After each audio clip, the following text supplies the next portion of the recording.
Vamos a La Venganza Será Terrible. Hoy estamos en los estudios de la radio. Mañana y el viernes estaremos recibiéndolos a quienes quieran venir al Caras y Caretas en la calle Venezuela 330 en Buenos Aires. Y el sábado en Avellaneda, en el Teatro Roma. Allí las entradas están disponibles en Plateanet.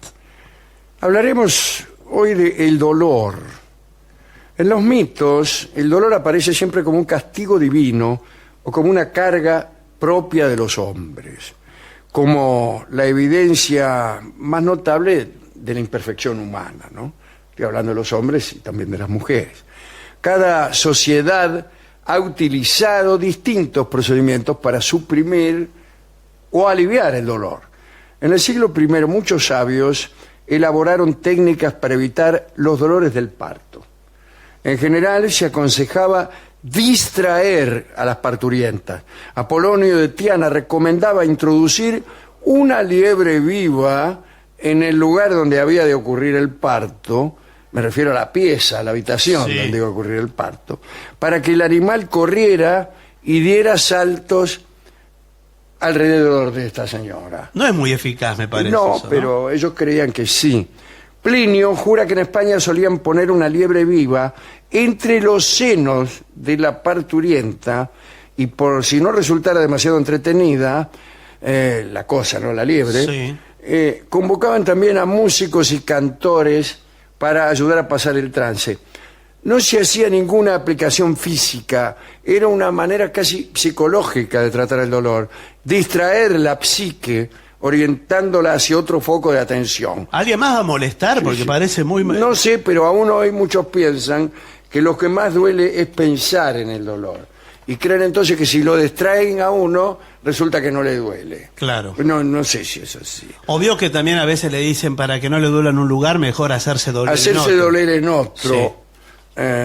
Bueno, no sabría qué decir.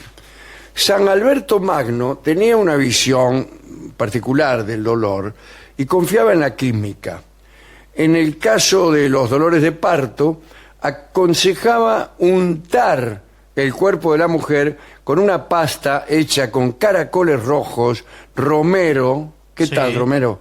Y estiércol de caballo. Mucho más refinadas han sido las drogas destinadas al adormecimiento. Ahí está el opio, la mandrágora, el belenio, la amapola, que se siguieron usando hasta el siglo XIX. Josefina, la mujer de Napoleón, tenía, disculpen ustedes, la dentadura podrida y las pocas piezas que le quedaban le producían enormes dolores. Para disimular las deserciones, utilizaba todo el tiempo pañuelos y abanicos y no se reía nunca, o sea, cerraba la boca, vamos. Pero para evitar el dolor le daba el opio a 4 manos, metaopio, tanto que se dormía en el teatro y en las ceremonias, de suerte que era necesario sacudirla continuamente. Me refiero a Josefina. Sí. En realidad el opio era una droga muy peligrosa. Ya sabemos que el general San Martín estaba obligado a tomarlo a causa de sus dolores y sus enemigos aprovecharon esta circunstancia para acusarlo de opiómano. El alcohol también ayudaba a evitar padecimientos. Muchos cirujanos lo utilizaban en sus intervenciones. Allí estaba un inglés, Astley Paston Cooper, que recomendaba a sus pacientes que se presentaran borrachos a la mesa de operaciones. En tal estado, Cooper operó nada menos que al rey Jorge IV de Inglaterra, que padecía un ateroma en el marote. Parece que el rey estaba tan borracho que entró a la sala riendo a carcajadas y cuando vio los instrumentos del médico, digo, el bisturí, las pinzas y todo eso, lo condenó a él y a todos los ayudantes a muerte. Bueno, y acto seguido se desmayó. El rey Jorge IV, como hemos contado muchas veces, no tenía a todos los jugadores. Más tarde, después lo operaron igual, y la operación fue muy exitosa, y le dieron a Cooper el título de varón. Por supuesto, le perdonaron la sentencia a muerte, ¿no? Claro, si no... ¿De qué sirve ser varón si uno está muerto? Hay que decir que tanto en las guerras como en el mar, el recurso de unos buenos tragos era la rutina cuando alguien debía someterse a una operación en el campo de batalla o en alta mar.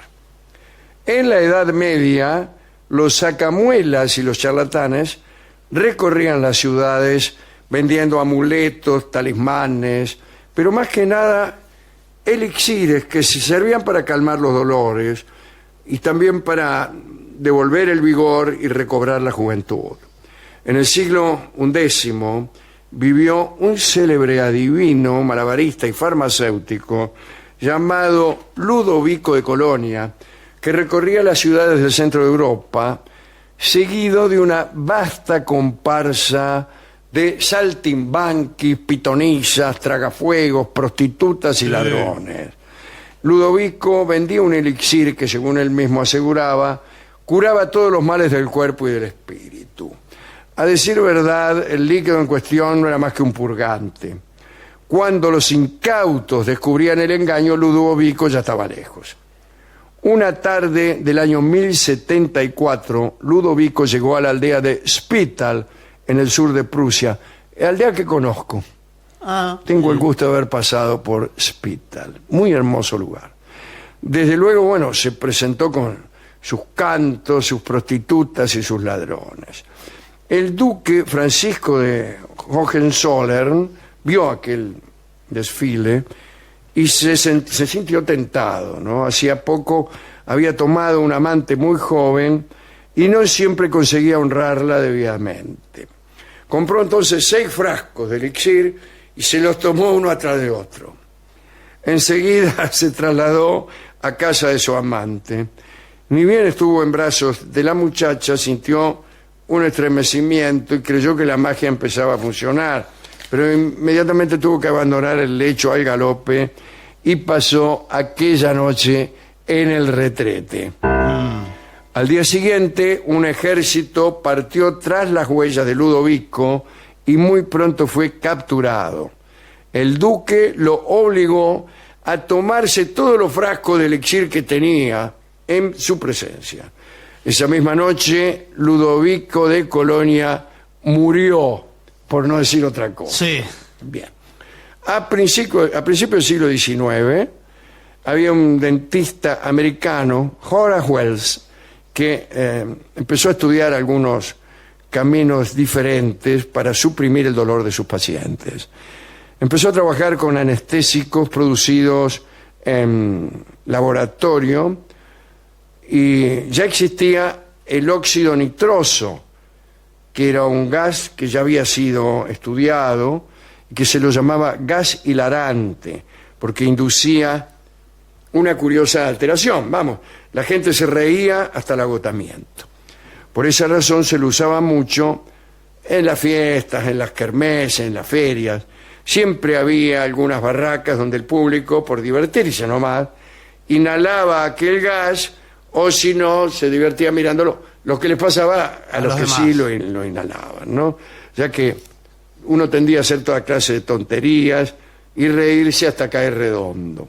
Un día, mientras el dentista Wells paseaba por una de esas ferias, se armó una pelea entre 2 hombres que habían inhalado el gas hilarante. Uno de ellos le pegó al otro un golpe tremendo en la cabeza y el perjudicado continuó riéndose a carcajadas, o sea, que no mostraba sensación alguna de dolor. Wells comprobó enseguida el efecto anestésico de este gas y empezó a utilizarlo en su consultorio. Primero lo hizo sobre su propia persona, se sacó una muela y no le dolió. Se presentó entonces en la facultad de Harvard para explicar el hallazgo, pero allí los dentistas eran tenidos en menos y le sabotearon la prueba. Parece que Wells llamó a un estudiante de medicina que se ofreció como voluntario, le aplicó el óxido nitroso y por mala fe el estudiante empezó a dar unos gritos que le espantaron a todos los catedráticos y Wells fue expulsado y terminó consolándose de sus desventuras tomando ese gas, ese óxido nitroso todo el tiempo, y andaba por las calles de New York hecho un zombie. En el año 1848, en una riña callejera en Broadway, Wells le tiró ácido a unas prostitutas que agredían a un mendigo que él quiso defender y se lo llevaron en cara. Entre rejas, desesperado, escribió 2 cartas trágicas. Una para pedirle perdón a su mujer por lo que se disponía a hacer. Y otra dirigida al país para exponer que la causa de todos sus males era haber logrado vencer al dolor. A continuación inhaló óxido nitroso de un frasco que llevaba escondido, ¿no? Se tendió en el calabozo y se cortó la arteria femoral para desangrarse. Tenía 33 años. En ese punto sería muy oportuno decir, ojalá alguien inventara la forma de calmar los dolores del alma. Alguien enamorado podría decir, sufro por amor y quisiera dejar de sufrir. Pero aquí la cuestión es distinta, ¿no? Si a alguno se le ocurre alguna cosa. ¿Qué quiere uno cuando padece una desgracia amorosa? ¿Que no le duela? No siempre es así. Muchas veces los tipos desean recobrar a la mujer que han perdido o volver a la vida a quien se ha muerto, pero no terminar con el dolor que esto nos causa. Ese es el asunto, ¿no? O sea, el tipo quiere que le duela.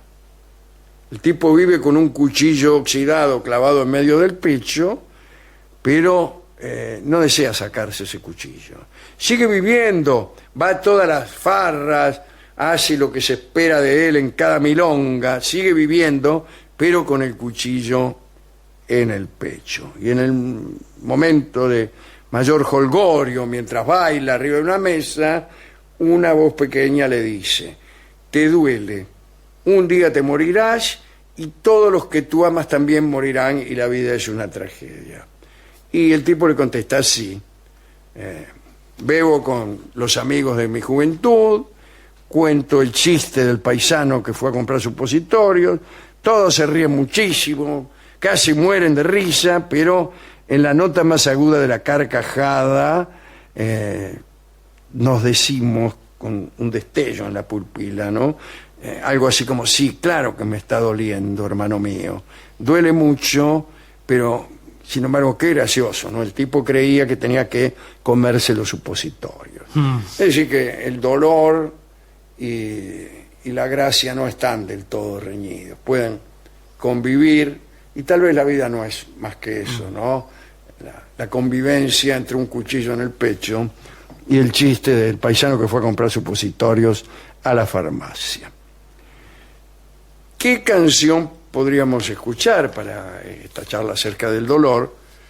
Bueno, tenemos un tango por la orquesta de Osvaldo Fresedo, una de las muchas orquestas que ha tenido Osvaldo Fresedo, que presentan morfologías diferentes, estilos diferentes, arreglos de distinta complejidad.